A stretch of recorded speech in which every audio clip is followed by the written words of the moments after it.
Eu preciso abrir esse vídeo fazendo 2 agradecimentos muitíssimo especiais. Primeiro, a Felipe Flop, que me ajudou a bancar o robô, colocou grana. E segundo, ao Vinícius Monteiro, porque o cara me apadrinhou e me trouxe pra dentro de verdade desse esporte. O Monteiro, pra quem não conhece, é um piloto extremamente experiente, um projetista, talvez um dos melhores pilotos e projetistas que eu conheço, vive ganhando campeonato. E quando eu cheguei nele, falei, pô, cara, dá umas dicas aí, tô querendo entrar nesse esporte. Ele me pegou na mão e falou, vem comigo, cara. Me ensinou muita coisa em muito pouco tempo, então tenho muito a agradecer. Mas então vamos lá, hoje eu vou te apresentar o Robô Ramírez, um robô de batalha da categoria Beetle, também conhecido como uma loucura calculada, que é um robô de 1,3 kg, e eu decidi que ia fazer impresso em 3D, porque, por que não? Se não é inscrito ainda, por favor, se inscreve aí, ativa o sininho, que eu tô falando sobre meus robôs, sobre as técnicas de impressão 3D que eu usei pra fabricar eles, e assim você me ajuda a mostrar pro YouTube que meus vídeos são relevantes, e aprende coisa nova sempre que eu posto. Tamo junto e bora pro vídeo. Valendo!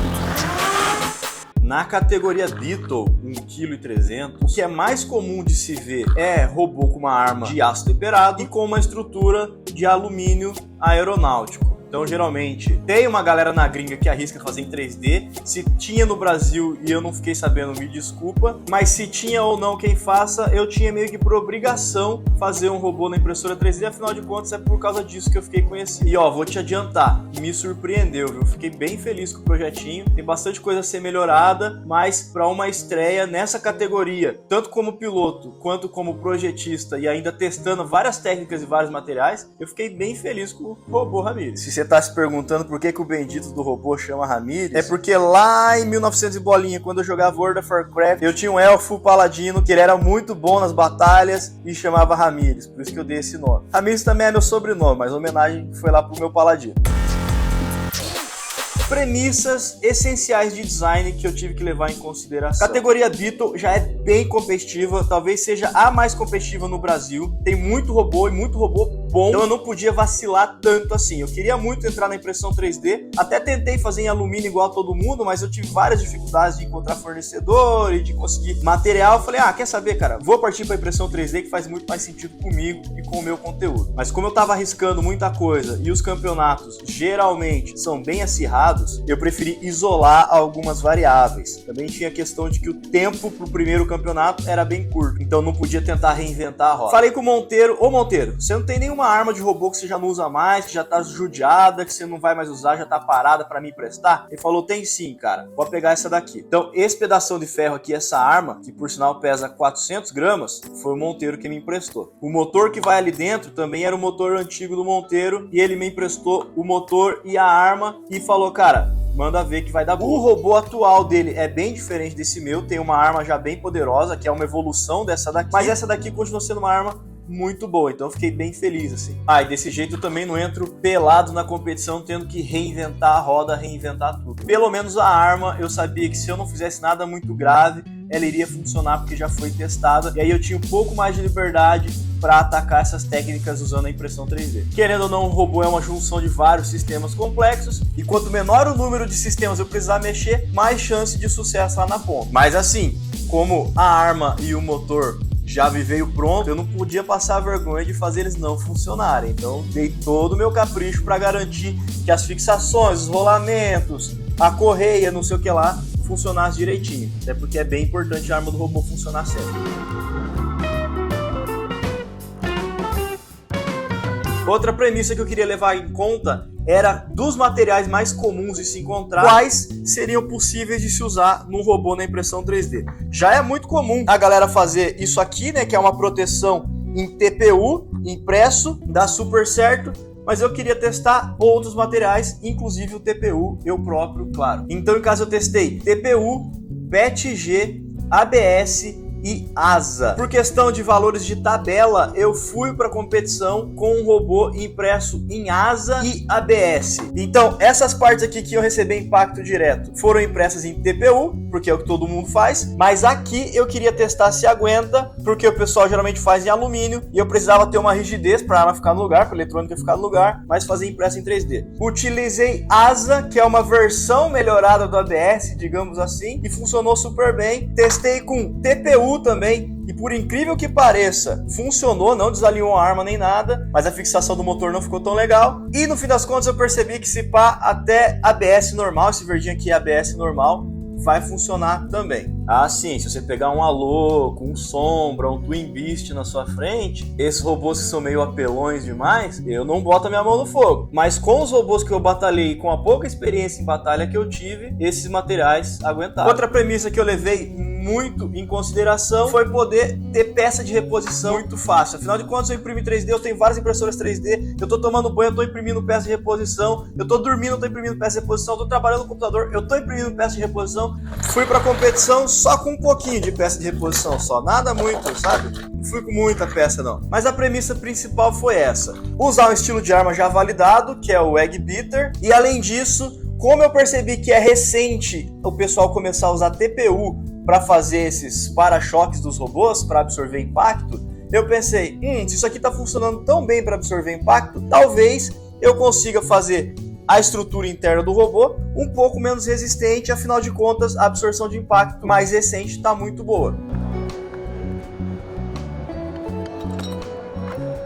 Mas vamos lá, uma coisa de cada vez. Primeiro vamos falar da locomoção do robô, que eu acho que é aqui onde eu pequei mais, assim. A locomoção foi feita por um Brushless 2212, esse é um motor até bem forte para essa categoria. Eu fiz aqui um pinhão na impressora 3D, mas se eu colocasse só o pinhão assim no eixo do motor, o eixo é muito fino, ele ia claramente girar em falso. Então, eu fiz o pinhão e nele coloquei esses pininhos para encaixar nesses furos do motor, que geralmente são para refrigeração. Então, quando o motor gira, esses furos puxam ar para dentro dos enrolamentos e resfriam o motor. Mas como na batalha de robô geralmente é só coisa de 2, 3 minutos, eu acreditei que não ia ser suficiente para superaquecer o motor, então usei dessa técnica aí. E aí, para encaixar isso daqui e tirar isso super facinho, coloco isso aqui, aperto na morsa, alinho ali os pinos do pinhão com os furos do motor, aperto com bastante força e ele vai encaixar lá por pressão, o plástico vai deformar um pouquinho, vai ficar super fixo. Esse tipo de fixação eu gostei bastante. Aí na roda, comprei essas rodinhas de neoprene, né, que é bem simples, imprimi em vários materiais diferentes também essa coroa aqui, essa engrenagem, com um rasgo, joguei dentro um rolamento 625Z e colei as tampas Super Bonder. Essa engrenagem também foi colada na roda com Super Bonder. Como o neoprene absorve bastante impacto, eu não imaginei que ia receber um impacto para arrancar a roda, fazer ela descolar da engrenagem, até porque ainda por cima eu tenho essa proteção em TPU aqui em volta, né? O resultado final foi esse aqui. Eu fui bem conservador, deixei bastante folga com medo da engrenagem travar e talvez ter deixado folga demais tenha sido um dos meus principais erros.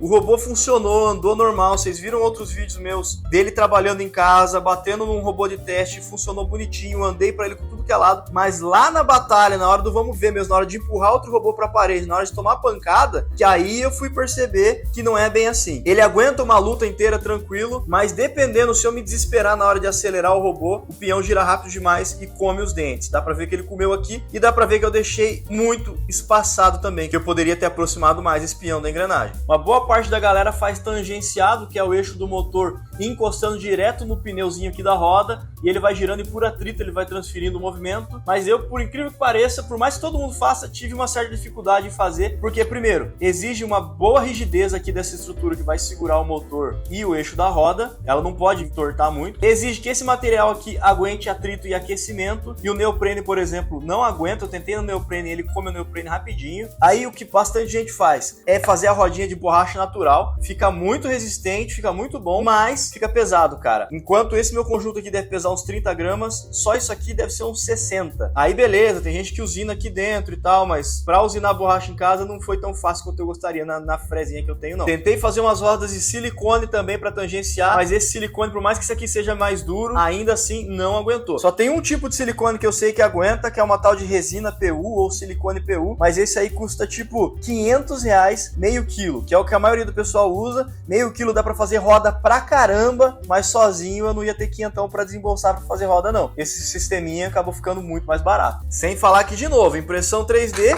faço em casa. Se durar uma luta, na próxima eu vou com um conjunto novinho. O que eu percebi? Eu imprimi várias coisas, o pinhão claramente não aguentou, então esse pinhão vai ter que ser de metal, de nylon, de algum material um pouco melhor. Esses que eu imprimi e testei foram de asa, que é aquele ABS melhorado, mas mesmo assim acabaram comendo. A melhor combinação que eu encontrei foi o pinhão em asa e a coroa aqui em TPU, sim, TPU, mas eu também testei pinhão em asa e coroa em asa também, e testei pinhão em asa, coroa em asa e um pouquinho de graxa no meio. Inclusive ele tá com um pouquinho de graxa aqui no meio. Isso aqui parece que até funcionou bem, mas esse sistema com graxa eu já não consegui testar versus outro robô, então não foi dessa vez. Inclusive eu fiz engrenagem dente reto assim, porque é o tipo de engrenagem mais fácil de projetar, mais fácil de fabricar, mas eu sei que tem vários problemas nela. A minha maquininha de fazer filamento, por exemplo, eu já usei essas engrenagens herringbone, ou espinha de peixe aqui, que é muito mais fácil de manter ela alinhada, ela tem vários benefícios, e sem falar que a impressão 3D parece a técnica perfeita para fabricar esse tipo de engrenagem. Ou engrenagem helicoidal também parece ser uma ótima opção, mas ainda assim eu tenho certeza que eu preciso de materiais um pouco mais resistentes para poder ter sucesso com isso. Tem um gringo no canal que, se eu não me engano, chama Just Cause Robotics, que tentou fazer com engrenagem também. As dele parece que deram um pouco mais certo, mas em compensação ele não fez igual eu e protegeu o robô em volta e perdeu quase todas as vezes porque acertaram a roda exposta dele.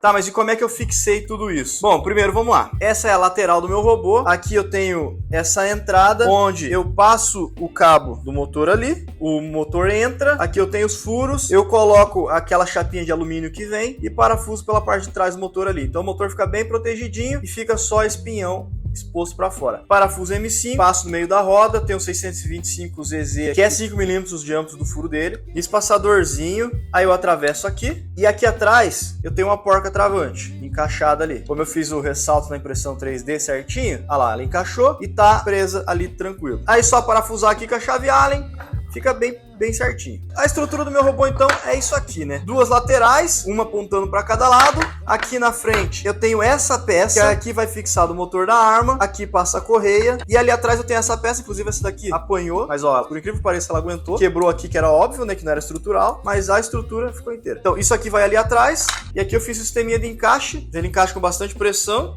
dos dois lados.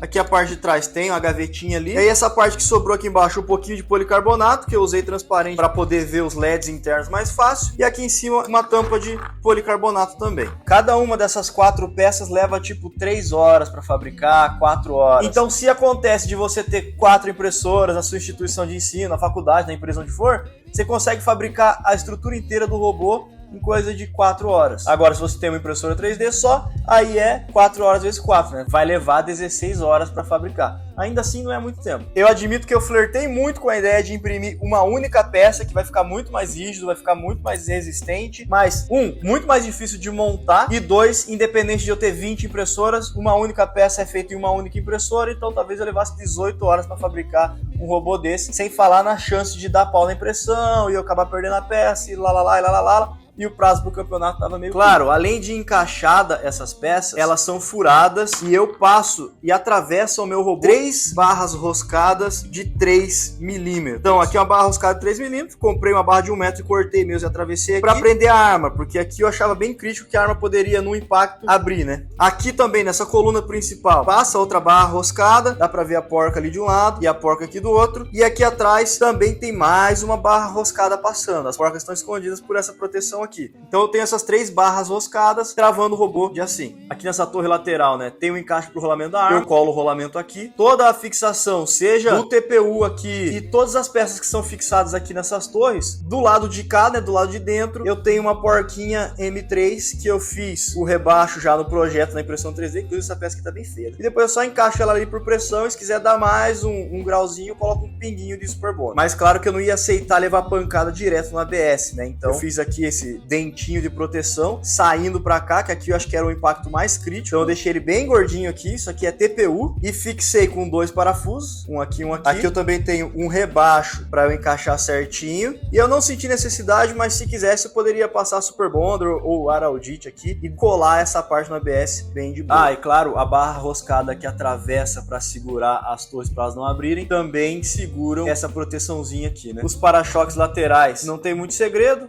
2 parafusos M3 aqui, 2 parafusos M3 aqui, com a arruela, claro, para aumentar a área de contato, para não ser fácil dele rasgar uma pancada. Esses aqui que estão no meu robô, inclusive, participaram de 3 batalhas e estão inteiros, cara. Eu acho que aqui foi a maior pancada e mesmo assim ele não perdeu funcionalidade, não. Olha lá, ó. Levou uma pancada, chegou a abrir. Mas isso é muito bom do TPU, porque ele vai descamando, sabe? O oponente acerta, arranca a primeira camada, mas aí eu tenho outra parede lá na frente. Arranca uma parede, tem outra parede lá na frente. Ó, os dentinhos, mesma coisa. Isso aqui são dentes que já lutaram. Eles até danificaram, mas essa peça intacta só danificou mesmo o TPU. Do outro lado, mesma coisa, levei uma pancada bem feia. Não vai dar pra ver no vídeo, mas ele chegou a arrancar uma camada inteira. Eu só fui lá depois com o alicate, cortei fora e tem uma outra camada aqui por dentro. Continuou funcionando. Se eu não tivesse peça de reposição, que não é o caso, dava pra continuar lutando com isso aqui mesmo. TPU na batalha de robôs é vida, na moral, cara. Mas tá, vamos abrir esse robô que tá na hora de mostrar ele melhor por dentro. A princípio, eu ia tentar fazer ele só colado. Mas lá durante o campeonato eu percebi que colocar só fita não ia ser suficiente não. Os robôs dessa categoria já são bem violentos. Então, eu preparei para passar um parafuso aqui e outro aqui, que era o que o peso permitia. Não consegui pôr 4 parafusos, ia ficar pesado demais. E aí embaixo, porquinha travante. Isso aqui é complicado porque deixa o robô bem alto. Num próximo projeto eu vou tentar dar um jeito de resolver esse problema. Mas eu acabei combinando, né? Então 2 parafusos e Gorilla Tape também. Essa foi uma dica que o Monteiro me deu de fazer na peça um rebaixo para a tampa ficar bem escondida dentro da estrutura do robô. Porque se a tampa ficar para fora assim, que muita gente faz, coloca a tampa em cima e parafusa, às vezes uma pancada na tampa pode trincar ela. Ainda mais o policarbonato, que não é o material dos mais resistentes, né? Considerando que a galera usa fibra de carbono, Kevlar, esse tipo de coisa. Eu ainda fui um pouquinho além e fiz uma gavetinha ali, um frisozinho para deslizar a tampa para dentro, tá vendo? Então coloca a tampa, desliza ela para dentro e aí eu solto ela no rebaixo aqui. Então esse é o Ramirez por dentro, ali uma polia na arma, né? Outra no motor. O motor é um brushless Outrunner, bem potente. Aqui toda a minha eletrônica, amarrei com uma fita Hederman, mas num próximo design, agora que eu já sei o tamanho que a minha eletrônica vai ter, vou fazer uma gavetinha aqui, alguma coisa para encaixar ela ali mais fácil. Bem dificinho soldar essa eletrônica aqui, tudo muito apertado, querendo ou não. O princípio de batalha de robô é isso, né? Quanto menor, mais apertado, melhor vai ser o robô, mais leve vai ser. Aqui umas fitas isolantes que eu uso para prender a bateria na parte de trás do robô e os cabos, os motores passando todos ali por baixo. E claro, nesse espaço aqui atrás sobrando é onde vai a bateria dele. Repara ali, ó, que o motor da roda, da locomoção, tá preso aqui por essa pecinha de alumínio, para dar mais uma resistência e não depender só do plástico em contato com o parafuso direto, né? Do outro lado a mesma coisa. E aqui o motor da arma, mesmíssima coisa também, o alumínio para cá. Isso aqui é a paredinha de 7 milímetros. Aguentou, a minha arma não parou em momento nenhum. É o que eu falei, a locomoção chegou a parar em alguns momentos, bem no final da batalha, mas chegou a parar. Mas a arma nunca parou, cara. Aparentemente funcionou super bem. Olha lá o que eu falei da fixação aqui dos para-choques, porquinha ali. Vários alívios de peso. Na impressão 3D também é razoavelmente fácil fazer esses alívios de peso. Poderia ter feito assim, eu poderia ter mexido na densidade, eu preferi fazer assim. Quanto à eletrônica, não tem muito o que ser dito. Eu usei os ESCs compatíveis com aqueles motores, que foram ESCs de 30 A. Da arma, eu usei um ESC de 80 A. O receptor, eu usei um Orange para esse receptor Spectrum, que aí no Orange eu consegui ter certeza que eu ia ter fail-safe para todos os canais. Pensando bem na moral, se vocês tiverem interesse, eu posso colocar o projeto dessas peças na internet sem problema nenhum. Então vamos lá, o que eu sei que eu preciso melhorar? A minha locomoção não está perfeita, eu ainda acredito que dá para fazer locomoção com engrenagem bem, mas eu não cheguei nesse ponto ainda. Por eu não confiar ainda tanto no plástico, eu acabei fazendo um robô meio grande demais. E o sistema de engrenagem e roda de neoprene também ficou meio grande demais. Dá para aliviar peso em várias outras coisas, por exemplo, trocar os rolamentos da arma por bucha. O módulo dessas minhas engrenagens da locomoção, se eu for manter assim, pode ser menor, então as engrenagens podem ficar menores ainda, ocuparem menos espaço e serem mais leves. Afinal de contas, robô grande significa que o robô oponente tem mais lugares para te acertar com relação à sua arma, que é o que você quer que acerte nele. Então, quanto menor o robô, melhor. Ah, cara, eu também achei que o meu robô quica demais. É muito TPU, o neoprene ele é bem elástico, então o robô quicava muito. Eu não sentia que o robô, quando caía no chão, ele já estabilizava e estava pronto para andar. Ele caía e caía meio quicando, assim. Tipo, aguentou super bem. Mas eu preciso resolver essa questão dele quicar tanto. Cometi o mesmo erro que eu cometi no robô chavinha, que eu fiz o meu alto demais, porque eu não confiava na arena, se a arena ia estar com piso belizinho, se ia estar muito regular. Então eu preferi fazer o robô mais alto para ele não enroscar na própria arena. Ah, e todo robô de batalha tem que ter um sistema de ligar e desligar com segurança, existe uma chavinha que é bem pequenininha, da Fingertech, que você só gira ou desgira ela com uma chave Allen e você desliga o robô, ou liga o robô. Eu tive que partir para esse sistema no conector, fica bem maior, bem mais pesado, ocupa bem mais espaço, funcionou super bem, mas eu gostaria de poder trocar para essa chavinha Fingertech aí. Mas e aí, no fim das contas, o que você achou do robô Ramírez? Bota fé? Acha que a segunda versão dele vai ficar bem melhor? Ou melhor, Everton, desiste esse negócio, joga esse robô no mato, vai fazer outra coisa da vida, porque nada a ver esses robôs de batalha aí. E galera que já tá há mais tempo no esporte, eu aceito todas as dicas possíveis para poder melhorar esse projeto. E claro, saibam que as dicas que eu receber, depois eu vou fazer vídeo ensinando as outras pessoas a fazerem, que a ideia é fazer o esporte aumentar, claro. Tamo junto, falou, valeu